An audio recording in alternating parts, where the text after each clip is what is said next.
देखा जाए तो सारे ग्रह, क्षुद्र ग्रह, उपग्रह, ये जो भी हैं वो सूर्य के परिवार के सदस्य हैं। सूर्य पर पूरी तरह निर्भर है, सूर्य से बंधे हुए हैं, सूर्य की पकड़ में है पूरी तरह।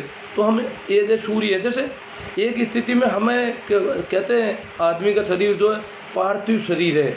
पार्थिव शरीर है पृथ्वी से बना हुआ है।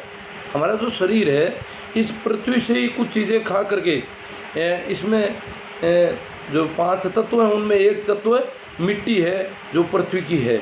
तो इस प्रकार जब हम जैसे हम पार्थिव हैं वैसे ही मोटे अर्थों में हम सूर्य के परिवार के सदस्य हैं। हम सूर्य हैं, सूर्य हमारे अंदर जो भी ऊर्जा है वो सारी सूर्य से मिलती है। तो सूर्य के परिवार में जो पिंड हैं उनमें सबसे ज़्यादा महत्वपूर्ण पिंड माने जाते हैं ग्रह, और सूर्य के 8 ग्रह हैं। पहले एक ग्रह और था यम, प्लूटो भी नाम है उसका। प्लूटो या यम जो है अब कहते हैं कि बहुत दूर खिंच गया और वो ग्रह की परिभाषा में नहीं रहा। ग्रह की परिभाषा के लिए उसकी निश्चित परिक्रमा होनी चाहिए और परिक्रमा से इधर उधर नहीं हटना चाहिए, और उसके पास दूसरे कोई इतने बड़े पिंड इधर उधर उसके आसपास नहीं होने चाहिए, खाली जगह होनी चाहिए कि वो ग्रह कहलाने योग्य नहीं रहो। तो कहते हैं कि यम के चारों ओर ऐसे पिंड आ गए हैं जो यम के बराबरी के हैं, और यम एक तरह से उनके बीच में डगमगा रहा है, और इसलिए यम को अब ग्रह की परिभाषा में नहीं रखा जा रहा है। इस संबंध में हमारे गांव के मूलाराम जी महाराज साहब है, वो काफ़ी मेरे इस वीडियो को काफ़ी आलोचक दृष्टि से देखते हैं, और देखना भी चाहिए।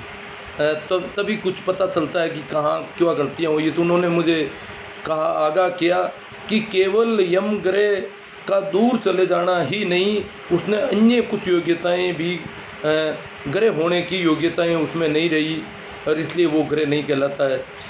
उन्होंने आज और कहा, कल वाले सेशन को देख करके उन्होंने बताया कि आपने जो है वेल मछली के बारे में, अन्य मछलियों की तरह वेल मछली को भी ये कह दिया कि वो पानी में से ऑक्सीजन का अवशोषण करती है, उसके अंदर गलपड़े होते हैं, जबकि वेल मछली इसमें अपवाद है।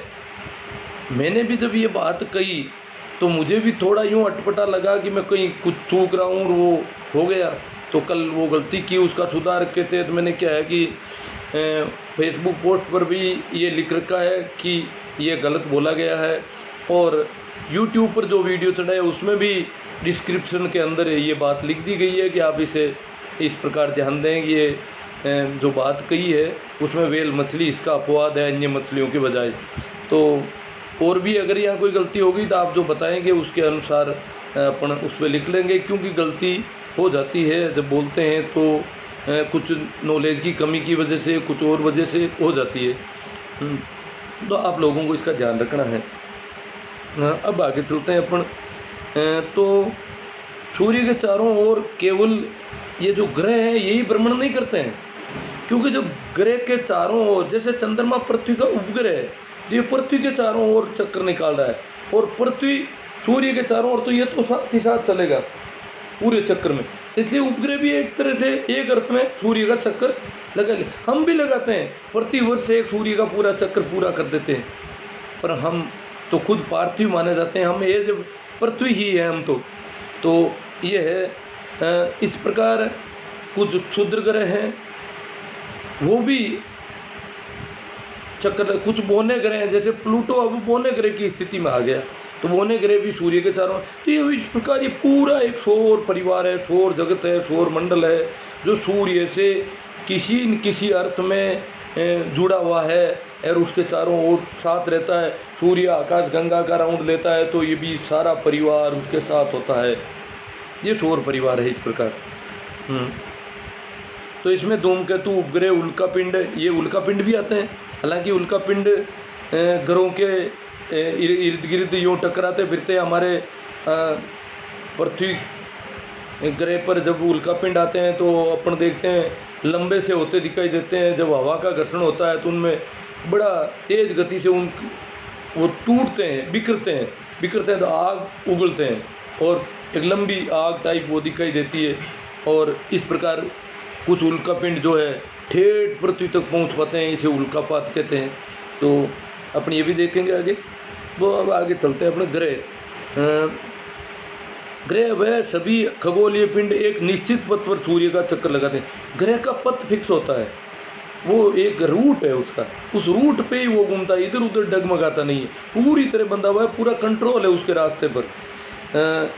इसमें इसके बारे में 1543 ईस्वी में 1543 सबसे प्रथम पहले निकोलस जो कोपरनिकस था उसने इस बात की खोज की कि सूर्य सभी ग्रहों का केंद्र बिंदु है और ये सभी ग्रह उपग्रह ये सूर्य के चारों ओर चक्कर लगा। उपग्रह हालांकि ग्रह का चक्कर लगाते हैं परंतु एक मोटे अर्थ में तो सभी पूरा सौर परिवार सूर्य के चारों ओर राउंड करता है और सूर्य इनका केंद्र बिंदु है। सूर्य एक तारा है, बाकी ये तारे नहीं है। जो मंगल को और अपन शुक्र को भी तारा कहते हैं, भोर का तारा सुबह दिखाई देता है परंतु वो तारा नहीं है, तारों की तरह दिखाई जरूर देता है और स्वयं प्रकाशमान नहीं है। आधुनिक वैज्ञानिकों के अनुसार हमारे सौरमंडल की आयु 460 करोड़ वर्ष है। यहाँ जब भी मैं वर्ष की बात करूँ और जो यहाँ पर हमें पढ़ाया जाता है तो वर्ष का मतलब पृथ्वी के वर्ष से ही माना जाता है, क्योंकि हम पृथ्वी के वर्ष से परिचित हैं। बाकी प्रत्येक ग्रह का अपना वर्ष है, एक पूरी परिक्रमा को उस ग्रह का वर्ष बोला जाता है, परंतु किसी भी ग्रह का वर्ष कितना बड़ा है उसे हम पृथ्वी के मापदंड से मापेंगे। तो सूर्य जो पृथ्वी के वर्षों के हिसाब से 460 करोड़ वर्ष में इसकी आयु मानी गई है सौर मंडल की। सूर्य हमारी आकाशगंगा के लगभग 100 अरब तारों में से एक है। लगभग 100 अरब तारे हैं आकाशगंगा में, ऐसा माना जाता है। कोई गणना इनकी हो नहीं सकती इतनी, परंतु उनमें से एक है। सूर्य जलती हुई गैसों का एक विराट पिंड है, एक विराट पिंड, बहुत बड़ा पिंड, बहुत बड़ा पिंड, बहुत ज़्यादा बड़ा है। और इसको ऐसे बताया जा सकता है कि पृथ्वी से 300 गुना बड़ा है। सूर्य पृथ्वी जैसी 300 पृथ्वियाँ हो, इतना बड़ा अकेला सूर्य है। और पृथ्वी कितनी बड़ी है आप और हम तो जानते हैं, बच्चों को भी बताया जा सकता है पृथ्वी कितनी बड़ी है। उसको थोड़ा उदाहरण देते हैं, इतने तो देश हैं, इतने महासागर हैं, इतना पानी है, ये सारी बताते ही पता चल जाता है कि पृथ्वी भी बहुत बड़ा विशाल पिंड है। परंतु जब सूर्य की कल्पना करते हैं तो सूर्य बहुत ज़्यादा बड़ा विराट पिंड है। इसकी सतह पर सदैव अस्थिर और अशांत रहती है। इसकी सतह अस्थिर और अशांत रहती है। तो इसका भी अपन ने पहले भी चर्चा की है। अब सौर परिवार की बात कर रहे हैं तो इसकी सतह अस्थिर है। अस्थिर का मतलब है इसकी सतह जो है गैसीय सतह है। हमारी पृथ्वी की सतह ठोस है, जरूर कुछ तरल पानी इकट्ठा है पृथ्वी पर, उनके नीचे ठोस सतह है पृथ्वी की, इसलिए पृथ्वी की जो भू प्रपटी है वो ठोस है। अंदर लावा हो सकता है, ऊपर पानी भी हो सकता है, परंतु बीच में एक प्रपटी जो है भू प्रपटी जो कहलाती है वो ठोस है। इसलिए पृथ्वी की सतह फिक्स है। पृथ्वी की सतह जो है अस्थिर नहीं मानी जाती। पृथ्वी में हिमालय भी है, मैदान भी है, वो सारे अस्थिर नहीं मान सकते उनको। हाँ, हवा पानी से उनमें कटाव होता रहता है, थोड़ा समतलीकरण हो रहा है, परंतु वो अस्थिर नहीं है। उनकी थोड़ी ऊंचाई नीचाई में थोड़ा बहुत मामूली अंतर आता है, परंतु अस्थिर नहीं कह सकते। ठोस चीज़ों को अस्थिर नहीं माना जाता, उनका विशेष आकार होता है। परंतु सूर्य गैस स्थिति में, गैस अवस्था में, और गैसीय अवस्था अपने जैसे कहते हैं हवा के गोटे या धुएं के बादल, तो उनकी स्थिति बदलती रहती है। इस प्रकार सूर्य एक तरह से धुएं की तरह है, गैसीय स्थिति है उसकी। इसको अपने से देख सकते हैं। तो जलती हुई गैसों का एक विराट समूह, इसकी सतह सदैव अस्थिर और अशांत रहती है। अशांत इसका मतलब इसमें हीलियम और हाइड्रोजन के बहुत विस्फोट होते रहते हैं। इतनी आग है, 6000 डिग्री सेल्सियस इसकी ताप है। सूर्य में सबसे अधिक हाइड्रोजन और हीलियम है। सौरमंडल के लिए सूर्य प्रकाश है ऊष्मा का एकमात्र स्रोत है। अपने पूरे सौर परिवार में ऊष्मा का एकमात्र स्रोत है। प्रकाश का भी एकमात्र स्रोत है और ऊष्मा का भी। जैसे रात को अपन चंद्रमा का जो प्रकाश लेते हैं वो भी सूर्य का प्रकाश ही परिवर्तित होकर के हमें दिखाई देता है, क्योंकि रात को हमारे यहाँ घना अंधेरा छा जाता है और सूर्य के प्रकाश की वजह से चांद का जो चमकीला हिस्सा है वो जो हमारी तरफ होता है वो हमें चमकता हुआ दिखाई देता है, सूर्य के प्रकाश की वजह से जो चमक रहा है दिखाई देता है। सूर्य में सबसे अधिक हाइड्रोजन, इसका गुरुत्वाकर्षण सौरमंडल को बांधे रखता है। सूर्य की पृथ्वी से दूरी अधिक होने के कारण सूर्य के प्रकाश को पृथ्वी तक पहुंचने में 8 मिनट 30 सेकंड का समय लगता है। हमारे सौर परिवार में कुछ कुल 8 ग्रह, 30 सेकंड से कम ही लगता है समय, कुछ 8 ग्रह हैं जो सूर्य के चारों ओर चक्कर लगाते हैं। सूर्य से विभिन्न दूरी पर स्थित इन ग्रहों को आपस में टकराना संभव, क्योंकि इनका निश्चित पथ है इसलिए आपस में नहीं टकरा सकते। इनके अलग रूट है, बिल्कुल अपने अपने रूट पर चलता है, तो और एक दूसरे से दूरी भी खूब रहती है इसलिए आपस में टकराने की कोई दिक्कत नहीं रहती। इनका अपना प्रकाश नहीं होता है, सूर्य से ऊष्मा एवं प्रकाश प्राप्त करते हैं। सूर्य से दूर जाने पर अब अपन इनका कर्मिक स्थिति देखें कि ये कहाँ पर स्थित है। जैसे कि ये हमारा सूर्य है, तो सूर्य के बिल्कुल नज़दीक जो राउंड ले रहा है उस ग्रह का नाम है बुध। उसके बाद दूसरा राउंड जिसका होता है जो सूर्य से दूरी के क्रम में, जरूरी नहीं है कि इसका राउंड यहाँ होता है तो इसका भी यहाँ, इसका थोड़ा तिरछा भी हो सकता है। तो दूरी के क्रम में जो दूसरा राउंड वाला है वो है शुक्र, और तीसरा हमारी पृथ्वी, और चौथा मंगल। अपन इन चार को एक बार देखते हैं। चार अलग हैं क्योंकि बीच में एक ये आंतरिक मंडल कहलाता है, सौर मंडल का आंतरिक हिस्सा जिसमें 4 ग्रह हैं। 12वें अब 4 है, पहले 5 थे अब 4 हैं 12वीं। आंतरिक वालों की स्थिति, आंतरिक वालों की सतह फिक्स है। जो भी आंतरिक ग्रह हैं ये अपेक्षाकृत, उनकी अपेक्षाकृत कुछ छोटे हैं, ज़्यादा छोटे हैं, और छोटे होने की वजह से इनकी प्रॉपर्टी जो है, इनकी सतह जो है ठोस अवस्था में है। ये इतनी गर्म नहीं रही जितनी उन ग्रहों की है, वो ज़्यादा गर्म है इसलिए वो अभी गैस और तरल अवस्था में है। और हमारा पृथ्वी, शुक्र, मंगल और बुध, इनकी जो सतह है वो बिल्कुल ठोस आकार में है, ऊपर से फिक्स है, अस्थिर नहीं है, स्थिर है।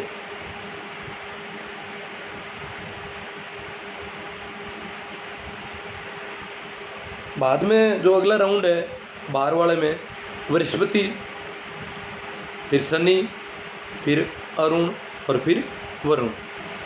इनमें सभी ग्रहों में से बृहस्पति सबसे बड़ा है। और वो कितना बड़ा है, इससे तुलनात्मक बताने के हम बता सकते हैं कि पृथ्वी से लगभग 50 गुना बड़ा है। तो काफ़ी बड़ा ग्रह है, इसलिए उसको जैसे अपने बृहस्पतिवार कहते हैं, इसको गुरुवार भी, गुरु यानी बड़ा, तो ये बड़ा ग्रह है। गुरुवार जो है बृहस्पति के नाम से ही एक वार है। हमारे सप्ताह के जो दिन हैं उनमें कुछ लोग गांव में बृहस्पतिवार भी कहते हैं इसको, और इसको गुरुवार भी कहते हैं, गुरु यानी बड़ा। तो 2006 से पहले प्लूटो भी एक ग्रह था, परंतु वो अब मानक नहीं रहा, और अंतर्राष्ट्रीय खगोल संगठन ने उसको बौने ग्रह का दर्जा दिया है 2006 में। तो अपन ने आंतरिक ग्रह और बाह्य ग्रह के बारे में देख लिया। बाह्य ग्रह जो है वो गैसीय अवस्था में है या तरल अवस्था में है। उनकी सतह ऊपर से गैस या तरल अवस्था में, सूर्य पृथ्वी की तरह स्थल मंडल नहीं है, थल मंडल नहीं है, कठोर स्थिति, सतह की स्थिति कठोर नहीं है, फिक्स नहीं है, अस्थिर है। जब गैस और द्रव्य अस्थिर रहता है, आकार बदलता रहता है गैस और द्रव्य का, परंतु ठोस चीज़ों का आकार इतना आसानी से बदलता नहीं है, इसलिए इनका फिक्स आकार माना जाता है। अपन ग्रहों की विशेषताओं के संबंध में एक तालिका यहाँ दे रखी है इस किताब में। तो ये अपन चित्र बच्चों को अगर बताएं तो ये केंद्र बिंदु सूरज है, बुध का राउंड है, फिर ये है शुक्र है, पृथ्वी है और मंगल है। फिर बीच में जो इतने क्षुद्र ग्रहों का एक बहुत बड़ा एक आंधी सी है, और बहुत छोटे छोटे अनेक हैं धूल के कणों की जैसे, वो भी सूर्य के चारों ओर चक्कर लगाते रहते हैं, इसलिए इसको भी सौर परिवार में शामिल माना जाता है। फिर ये बृहस्पति सबसे बड़ा, और शनि की एक विशेषता है, ये हेट की तरह जैसे ये घटाला जी का हेड दिख रहा है शायद, ये इनकी तरह यूँ राउंड होता है। और फिर ये अरुण और फिर ये वरुण, ये ग्रह हैं। अब यहाँ पर ये किताबें तो बच्चों के पास हो सकती है, किसी के पास हो तो। सूर्य की एक परिक्रमा 88 दिन में करता है बुध। बुध बिल्कुल नज़दीक है। देखो सूर्य की परिक्रमा में अगर देखेंगे तो जैसे जैसे दूरी बढ़ती जाएगी ग्रह की, वैसे वैसे उसको परिक्रमा में समय ज़्यादा लगेगा और परिक्रमा भी उसकी बहुत लंबी होगी, दूरी बहुत ज़्यादा बढ़ती है। जैसे पृथ्वी की सूर्य से 15 करोड़ किलोमीटर दूर है और ये तो तीसरे नंबर का ग्रह है दूरी के हिसाब से, पहला बुध, दूसरा शुक्र और तीसरी पृथ्वी। तो सबसे नज़दीक होने की वजह से बुध केवल पृथ्वी के 88 दिन में एक चक्कर पूरा कर लेता है, उसका वर्ष पूरा हो जाता है, वो उसका एक वर्ष है।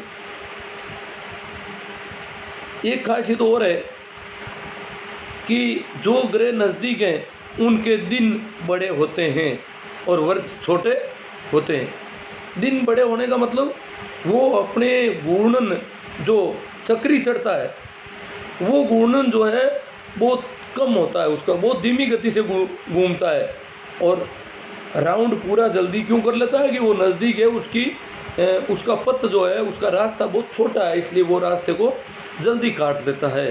तो राउंड तो बुध 88 दिन में पूरा कर लेता है, परंतु अक्ष पर जो उसका घूर्णन है वो होता है 59 दिन, 59 दिन, और इसका एक भी उपग्रह नहीं है। दूसरा है शुक्र। शुक्र सूर्य की परिक्रमा पृथ्वी के दिनों के हिसाब से 225 दिन में करता है। शुक्र की एक बहुत बड़ी विशेषता है कि उसका वर्ष जो है उसके दिन से भी छोटा है। वो सूर्य का पूरा चक्कर लगाता है तब तो खुद एक अपनी अक्ष पर एक चक्कर ही पूरा नहीं, एक घूर्णन ही पूरा नहीं कर पाता है, एक चक्री भी नहीं पूरी कर पाता है, तब तक तो वो सूर्य का एक पूरा राउंड कर लेता है। तो उसका वर्ष है 225 दिन, जबकि उसका घूर्णन जो अक्ष पर घूर्णन है, अपनी दूरी पर जो घूर्णन है वो पूरा करता है 243 दिन में। सभी ग्रह परिक्रमण भी करते हैं और घूर्णन भी करते हैं। तो इसका दिन जो है पृथ्वी के दिनों के हिसाब से 243 दिन में इसका ये घूर्णन पूरा होता है। इसका मतलब शुक्र का दिन जो है उसके खुद के वर्ष से बड़ा है, और पृथ्वी के दिनों के हिसाब से देखा जाए तो पृथ्वी के 243 दिनों के बराबर उसका एक दिन है। तीसरा पृथ्वी, उसके बारे में हम सभी जानते हैं, 365 दिन का इसका वर्ष है, और दिन तो इसके दिनों के हिसाब से सभी का दिन मापा जाता है। परंतु एक खासियत और है कि पृथ्वी का दिन और मंगल का दिन बराबर होता है। मंगल भी 24 घंटे में एक राउंड पूरा कर लेता है अपनी अक्ष पर, और पृथ्वी भी, ये इनमें बराबरी है। मंगल इनका पड़ोसी है पृथ्वी का, तो दिन इनका बराबर है। वर्ष मंगल का बड़ा होता है, 687 दिन का होता है। पृथ्वी के एक उपग्रह है, मंगल के 2 उपग्रह, चारों ओर चक्कर। जैसे पृथ्वी का एक उपग्रह चंद्रमा है, मंगल के 2 उपग्रह हैं जो मंगल के चारों ओर चक्कर लगाते हैं। तो पृथ्वी और मंगल में एक समानता, जो विशेषता देखी गई वो ये है कि इन दोनों के उपग्रह हैं। पृथ्वी से मंगल का एक उपग्रह एक्स्ट्रा है, 2 है उपग्रह, पृथ्वी के एक ही है। मंगल का दिन पृथ्वी के दिन से दुगुने से थोड़ा बहुत कम है, 687 दिन, और उसका दिन जो है पृथ्वी का दिन और मंगल का दिन बराबर है। वर्ष जो है मंगल का पृथ्वी के दुगुने से थोड़ा सा कम है। मैं कहीं चूक रहा हूँ तो ध्यान रखना आप लोग। अब यहाँ पर एक और बात है, क्योंकि क्लास में भी चूकते हैं बच्चे, कई बार पकड़ लेते हैं कि आप गलत कह रहे हो, हाँ भाई गलती निकल जाता है तो वहाँ उनके सामने तो हाथों हाथ एक्सेप्ट हो जाता है। यहाँ आपके कमेंट से हो जाएगा, जो भी बात होगी कमेंट पर पता चल जाएगा। एक पृथ्वी और शुक्र में भी समानता है, पृथ्वी का पड़ोसी है शुक्र, इसलिए वो समानता है कि इनका आकार प्रकार लगभग बराबर है। पृथ्वी और शुक्र का आकार की दृष्टि से पृथ्वी और शुक्र लगभग बराबर हैं, जबकि मंगल जो है पृथ्वी से भी छोटा है। अब अपना आगे चलते हैं। वर्षपति जो है 11 वर्ष और 11 महीने में एक परिक्रमा पूरी करता है। पृथ्वी के वर्ष के बजाय उसको 11 वर्ष लगते हैं परिक्रमा पूरी करने में। स्पीड उसकी कम नहीं, स्पीड ज़्यादा है, परंतु उसका पथ बहुत लंबा पड़ जाता है पृथ्वी की अपेक्षा।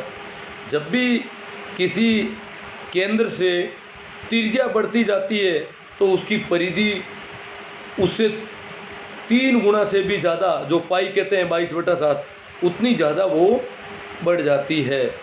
उसके दुगुने से 3 गुना से भी ज़्यादा परिधि है 2πr, तो त्रिज्या के दुगुने से 3 गुना ज़्यादा, तो 6-7 गुना, मतलब काफ़ी ज़्यादा बढ़ जाती है। इसलिए उसका पथ जो है बहुत बड़ा है बृहस्पति का पथ, और वो 11 वर्ष 11 माह में एक पूरी परिक्रमा पूरी करता है। और उसका अक्ष पर घूर्णन जो है वो सिर्फ 9 घंटे में, जो इतना फास्ट है कि 9 घंटे में एक पूरा राउंड कर लेता है। इतना बड़ा है, पृथ्वी से 50 गुना बड़ा है।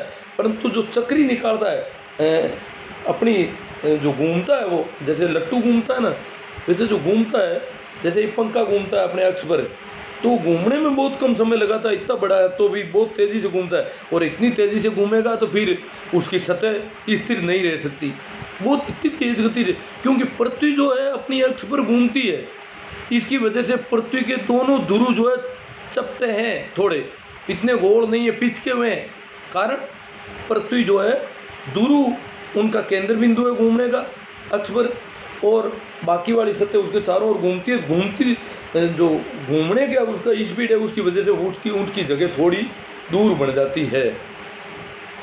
तो स्थिर होने, इसलिए स्थिर नहीं है कि बहुत तेज़ गति से करता है। दूसरा, ये गैसीय और तरल पदार्थों से बना हुआ है, गैस और तरल से बना हुआ है। फिर है शनि। शनि का वर्ष और भी बड़ा है, वर्ष बढ़ता जाएगा अपन जो आगे जाएंगे। ठेठ शुरू से लेकर के इसका 29 वर्ष का एक वर्ष है, पृथ्वी के 29 वर्ष और 5 माह के बराबर है। और ये 10 घंटे और 40 मिनट में एक राउंड लेता है। इसके 18 उपग्रह हैं, सबसे ज़्यादा उपग्रह शनि के हैं। बृहस्पति सबसे बड़ा ग्रह है, परंतु उसके उपग्रह 16 है, जबकि शनि के उपग्रह जो है 18 है, सर्वाधिक उपग्रह है।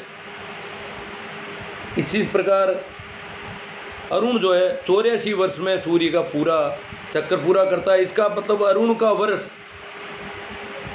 पृथ्वी के 84 वर्ष के बराबर होता है, परंतु दिन उसका भी पृथ्वी से छोटा होता है। बाह्य ग्रह जितने भी हैं उनके सबके दिन पृथ्वी से छोटे होते हैं। सब अपनी अक्ष पर घूर्णन जो है वो तेज गति से करते हैं, और इसका दिन जो है 17 घंटे और 14 मिनट का है।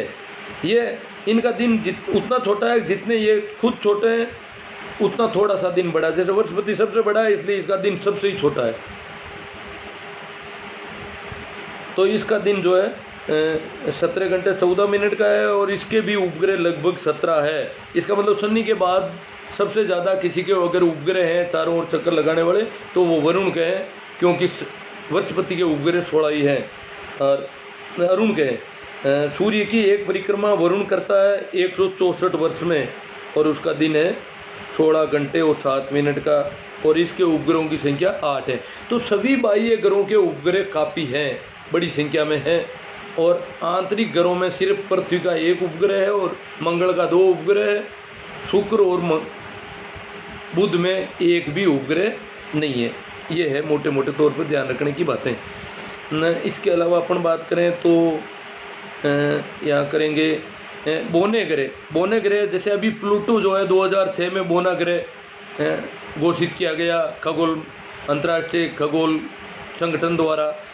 तो ऐसे पहले भी बोने ग्रह खूब है। बोने ग्रह वो हैं जिनका परिक्रमण पथ जो है पूरी तरह से थोड़ा डगमगाता है, और उसके आसपास जो है उनके बराबर आकार के दूसरे पिंड उनके आसपास रह सकते हैं। जैसे पृथ्वी और ये जो ग्रह हैं, इनके पास इनके बराबर का कोई पिंड आसपास नहीं होता, बिल्कुल साफ जगह होती है चारों ओर। परंतु बोने ग्रह के पास उनके बराबरी का कोई पिंड होता है, इसलिए इनको बोना ग्रह कहते हैं। तो इसमें प्लूटो, एरिस, सेरिस ये बोने ग्रह के उदाहरण हैं। बाकी सूर्य की परिक्रमा करने वाले छोटे छोटे पिंड है, क्षुद्र ग्रह, उल्का पिंड। और वरुण जो है इसके आगे, वरुण से आगे देखो, एक तो क्षुद्र ग्रहों की पट्टी जो है वो बीच में है, आंतरिक ग्रहों और बाह्य ग्रहों के बीच में। एक वरुण से आगे वहाँ फिर माहौल गड़बड़, वहाँ बहुत सारे ऐसे इधर उधर छोटे बड़े चक्कर लगाने वाले होते हैं, वो सूर्य से वो भी एक तरह से बंधे हुए हैं, सूर्य के चारों ओर राउंड लगाते हैं। तो वरुण के पार पाए जाने वाले अनजाने पिंड, सौर मंडल में आने वाले धूमकेतुओं आदि को लघु पिंड कहते हैं। इनको लघु पिंड कहते हैं। इनमें भी धूमकेतु हैं कई। और अब अपन थोड़ा सा पृथ्वी के बारे में यहाँ पर दिया गया है इस पाठ में, तो पृथ्वी के बारे में थोड़ा एक्स्ट्रा ज्ञान हमें होना ज़रूरी है। बाकी ग्रहों के बारे में अपन ने कर लिया। तो पृथ्वी जो है आकार प्रकार की दृष्टि से 5वां सबसे बड़ा ग्रह है, सौर मंडल का 5वां सबसे बड़ा ग्रह है। और शुक्र जो है इसके बराबर आकार प्रकार का है। ये पृथ्वी का मोटा मोटा। पृथ्वी प्रकाश के मामले में और ऊष्मा के मामले में अन्य ग्रहों की तरह सूर्य पर पूरी तरह निर्भर है। पृथ्वी भी, पृथ्वी की वायुमंडलीय स्थिति, जलवायु, उसका टेम्परेचर इस प्रकार जीवन के लिए कंडीशनड है, जीवन की सुविधाओं के हिसाब से है कि पृथ्वी का तापमान, औसत तापमान लगभग 15 डिग्री सेल्सियस रहता है। अब कहीं पर ज़्यादा है, कहीं पर कम है, कहीं पर 0 से भी कम होता है, माइनस में होता है, तो कहीं पर 45 डिग्री। औसत तापमान ये माना जाता है कि 15 डिग्री के लगभग है। इसलिए कई प्रकार के जीव, अलग अलग टेम्परेचर में जीने वाले जीव, अलग अलग तापमान के अनुरूप जीने वाले जीव इस पृथ्वी पर जलवायु के हिसाब से अलग अलग स्थानों पर पाए जाते हैं। लगभग पूरी पृथ्वी पर छोटे बड़े जीव करीब करीब सब जगह पाए जाते हैं। जीवन की संभावनाएं पृथ्वी पर है। इसका कारण यहाँ का एक जीवन के अनुकूल टेम्परेचर, वायु और पानी। और कहते हैं कि सौर परिवार के ग्रहों में बाकी किसी में भी ऐसा नहीं है अब तक की जानकारी के अनुसार। फिर अन्य ग्रहों का तापमान जो है या तो इससे बहुत ज़्यादा है या कम है, इसलिए वहाँ पर जो है नहीं पाया जाता है जीवन। तो जीवन की संभावनाएं पृथ्वी पर ज़्यादा है। सूर्य के निकटवर्ती ग्रह जो है वो अधिक गर्म है। सूर्य के निकटवर्ती ग्रह जो है वो अधिक, वहाँ का तापमान, आसपास का तापमान ज़्यादा गर्म है और दूर वालों का कम गर्म है, इसलिए वहाँ पर जीवन की संभावनाएं नहीं रहती।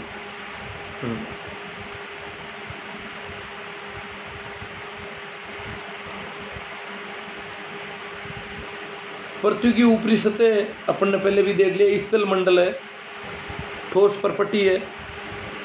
हाँ, इसके 71% भाग में पानी है, वो तरल है, ठोस नहीं है। परंतु उस पानी के नीचे की जो सतह है वो स्थल है, इसलिए जो भू परपट्टी है वो पूरी स्थल आकृति में है। चारों ओर जो है इसका निश्चित आकार है। और पृथ्वी में जीवों के लिए भोजन जो है पृथ्वी पर पर्याप्त मात्रा में एक दूसरे पर आश्रित होते हुए मिल जाता है, इसलिए जीवन संभव है। पृथ्वी के चारों ओर एक वायुमंडल है, इसमें सबसे ज़्यादा नाइट्रोजन गैस है और उसके बाद ऑक्सीजन, ऑर्गन, कार्बन डाइऑक्साइड, ये प्रमुख गैसें पृथ्वी पर पाई जाती है। और ऑक्सीजन जीवनदायिनी ग्रह है, ये जिसे जीव जो है श्वसन लेते हैं और इसी की वजह से यहाँ पर जीवन है। पृथ्वी को नीला ग्रह कहते हैं, इसका कारण है इसके 71% भाग पर पानी है, इसलिए इसका बाहर से जो भी इसके चित्र लिए जाते हैं उसमें नीलापन, पानी का रंग दिखाई पड़ता है।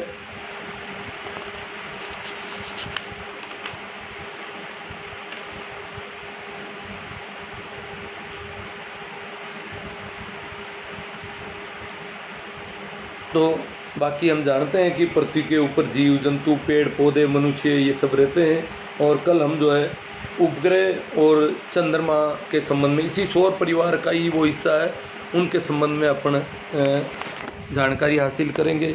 और यहाँ पर जो बातें आई है उन पे थोड़ी चर्चा हो जाए ताकि जो गलतियाँ हुई है वो भी देखी जा सके। दिनेश जी मेवाड़ा, तो प्रणाम दिनेश जी, नमस्कार सूर्य जी।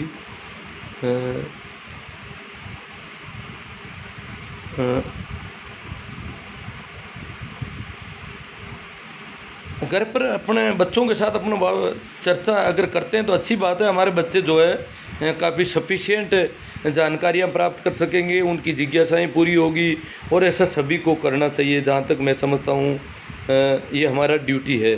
चेतन चौहान मेघवंशी, सुना है ब्राह्मण लोग अपनी सिद्धि से ग्रह की चाल बदल देते हैं। ग्रह की चाल तो वो तो क्या है कि उनके तो ग्रह ही अलग हैं, वो तो ग्रह दशा बताते हैं, और वो जो है उनमें ग्रह भी कुछ दूसरे नाम है, राहु केतु, जबकि ये कोई सौर मंडल के ग्रह राहु केतु कोपरनिक्स और जो खगोल के जानकार हैं उनकी जानकारी में उनके वो ग्रह कहीं मिले नहीं अभी तक, इसलिए चाल बदलने वाली कोई बात नहीं है।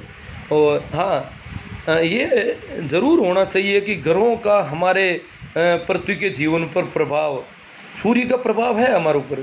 सूर्य के अंदर जो विस्फोट होते हैं, जो प्रति 11 वर्ष में एक विस्फोट होता है, उसका हमारे जीवन पर प्रभाव पड़ता है। चंद्रमा की वजह से इतने बड़े समुद्रों में ज्वार भाटा आता है, तो इनके प्रभाव जरूर, जब चंद्रमा जैसा छोटा सा उपग्रह पृथ्वी के जीवन को प्रभावित कर देता है। कहते हैं कि पूर्णिमा के दिनों में लोग जो है न्यूरोटिक ज़्यादा होते हैं, पागल ज़्यादा होते हैं, पूर्णिमा जब चांद पूरा होता है।